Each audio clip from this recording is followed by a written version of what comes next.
Guadeloupe. J'ai 49 ans déjà et je fais de la photographie. Je suis pour un autre regard sur la Guadeloupe et mon travail se situe sur ce qui est présenté ici, sur l'inconscient collectif guadeloupéen, dans le patrimoine immatériel qu'est les groupes APO, qui, avec la naissance d'Akio, a complètement modifié l'inconscient collectif guadeloupéenne sur la créolité, la négritude, l'africanité, la caribéanité et bien d'autres choses encore. J'avais comme passion la photographie, très jeune, mais j'ai embrayé une carrière militaire.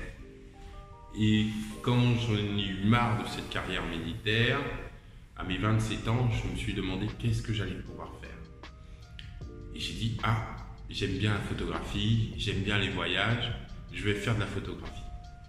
Donc j'ai fait 2 ans d'école à Rennes. Et ensuite, bon, j'ai travaillé sur Paris, aussi bien dans la mode, dans la publicité, le reportage.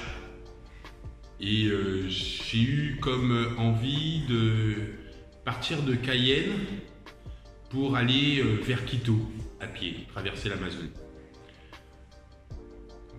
Mais avant, j'ai fait un petit saut sur la Guadeloupe. J'ai dit, je vais faire, ça fait longtemps que je n'ai pas été en Guadeloupe, j'ai fait un saut en Guadeloupe. Et quand j'ai vu le niveau photographique en Guadeloupe, j'ai dit, mais avant d'aller faire ce travail photographique ailleurs, je vais le faire d'abord chez moi. Donc, ma photographie est une autre approche. Moi, en tout cas, moi, je la considère comme une autre approche, en tout cas par rapport à ceux qui étaient visibles sur le territoire. Il y a d'autres photographes comme Jean-François Manicom, Daniel Goudrouf, qui ont fait aussi un certain travail avant mon arrivée.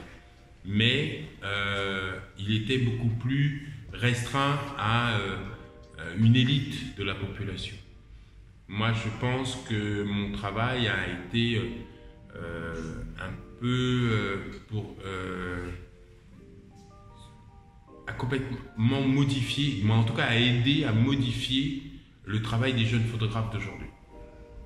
Par le biais des expositions que j'ai faites, qui étaient des expositions de beaucoup plus grande envergure que ce que faisait Jean-François Manicom ou Daniel Goudrouf. Et donc en essayant de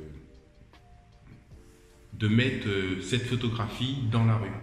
Donc la plupart de mes expositions ont été exposées sur des grilles, dans la rue, pas dans des lieux institutionnels, même si j'avais cette approche aussi de faire des choses pour que ça ne soit pas non plus dans des petits cafés ou dans des lieux fermés en tout cas, mais plus à la vue de tous. J'ai commencé avec Parole de sourd, parce que mon travail photographique est d'abord en couleur et beaucoup avec non pas le savoir qui j'ai photographié, quand je l'ai photographié, où je l'ai photographié, dans quelle tenue il était, mais plus le ressenti que le sujet m'a donné et que j'essaie de retranscrire aux spectateurs ou aux regardeurs. Donc j'ai commencé d'abord à faire une série sur les sourds et malentendants que j'ai appelé Parole de sourd, qui était sur les grilles du musée Saint-Jean-de-Perse à Pointe-à-Pitre, où là c'était des portraits noirs et blancs traditionnels avec, pour montrer que je maîtrisais un peu ce médium. Et au fur et à mesure de mes expositions, j'ai ramené ce flou et cette couleur dans le langage, dans mon écriture. En fait, j'ai montré mon écriture photographique au fur et à mesure du temps à la population guadeloupéenne.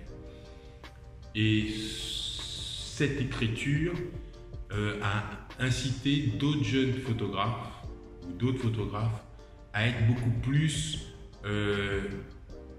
enclins à photographier comme ils se sentaient. Non pas comme je fais, mais comme eux, ils ont envie de faire. Et non pas de rentrer dans le stéréotype de ce que la France attend de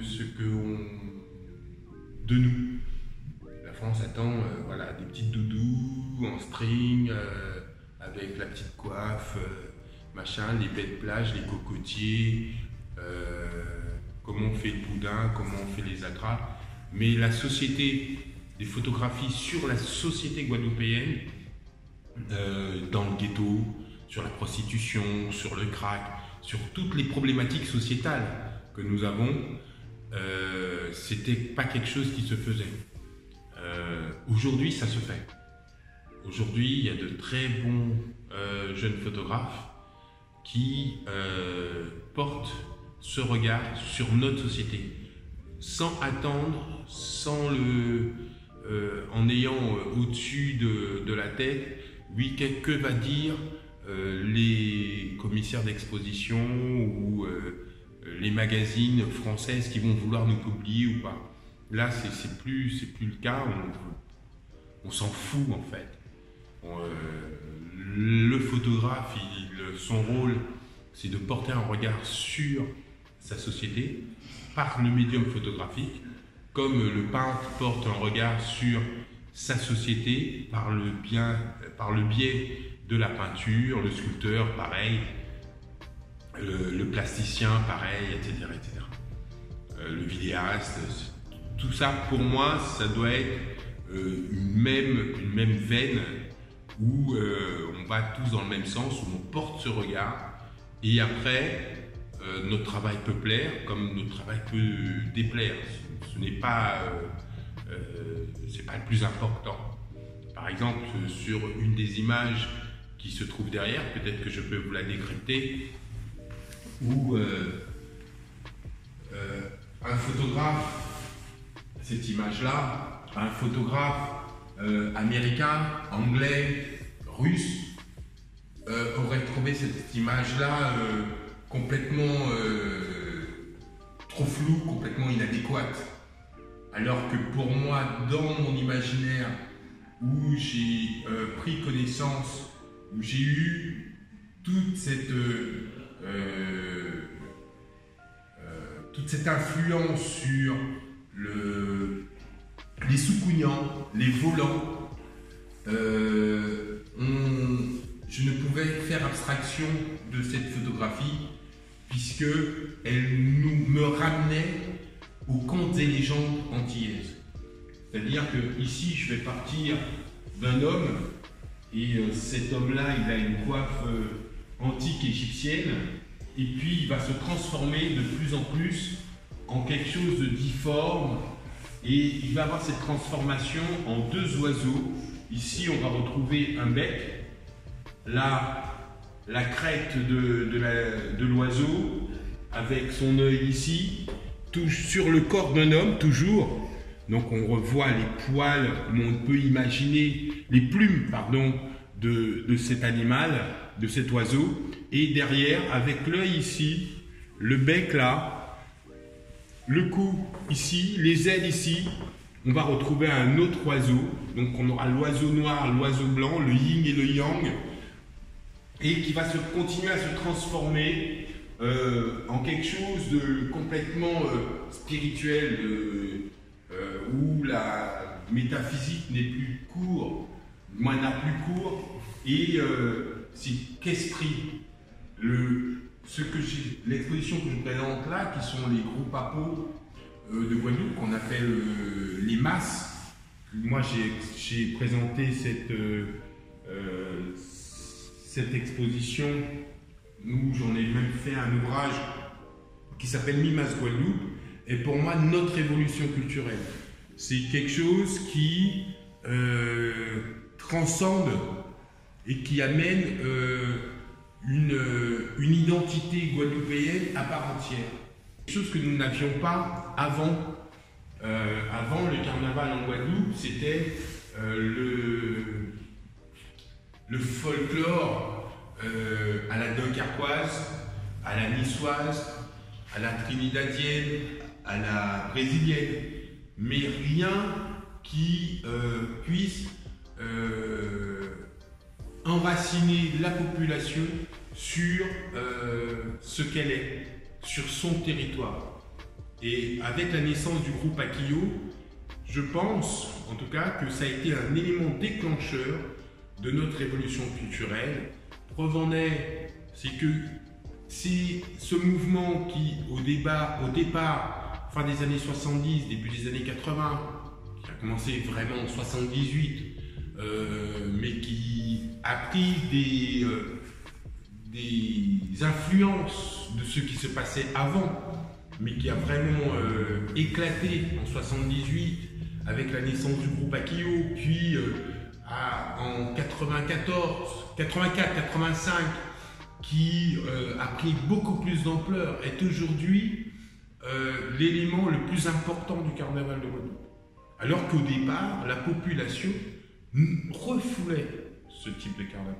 Pourquoi? Parce que ça rappelait trop l'africanité, trop cette souffrance qu'il y a eu sur l'esclavage pendant la période esclavagiste, qui a eu... on avait encore dans nos têtes que ce que le noir fait, c'est pas bon. Ce que le rassemblement pour créer quelque chose de neuf, ce n'était pas bon. La seule personne qui pouvait faire quelque chose de bien, c'était le blanc. Et ben aujourd'hui, c'est fini. Aujourd'hui, on a des jeunes qui ont 30 ans, qui ont foi en eux, qui ont ce dynamisme créatif que nos parents ou nos grands-parents n'avaient pas. Même s'ils l'avaient, mais c'était toujours sous la tutelle du blanc. Aujourd'hui, on n'a plus besoin de cette tutelle. Et donc voilà. C'est l'une des particularités de mon travail, c'est de pouvoir, surtout dans ce carnaval, du moins ce mouvement carnavalesque qui se revendique pas comme carnavalesque, c'est un retour aux sources, un retour aux esprits, un retour, c'est pour ça que je peux me permettre aussi de pouvoir sortir des images comme cela, comme celle-ci, où l'individu n'est pas important. Ce qui est important, c'est le message que transmet l'image. Là, c'est une image où ce sont des esprits comme dans les rites initiatiques d'Afrique ou les rites initiatiques d'Inde, avec cette image où on va transcrire et transposer notre réalité à un monde spirituel, un monde du non-visible. Le conseil que je pourrais donner à un jeune qui veut se lancer dans la photographie ou dans la vidéo, c'est de photographier ou de filmer sa réalité. Je trouve dommage que dans le monde cinématographique français, il n'y a pas de film qui parle de la réalité antillaise, la réalité africaine. Tout ce qui est filmé sur nos communautés, c'est dans la partie où on est des comiques, on est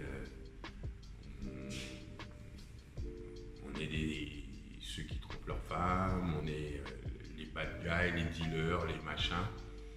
Alors qu'il y a plein d'autres façons de montrer notre société. Un peu comme tout ce qui... On peut prendre en exemple Spike Lee et tous les réalisateurs noirs américains qui découlent de Spike Lee, qui racontent leur réalité. C'est pas la réalité des Antilles, même s'il y a quelques similitudes, mais il faut d'abord raconter sa réalité, peu importe la critique derrière. Voilà, faut pas se fier à ce qu'on va dire derrière, mais raconter avec le cœur sa réalité, c'est quelque chose qui est pour moi le plus important.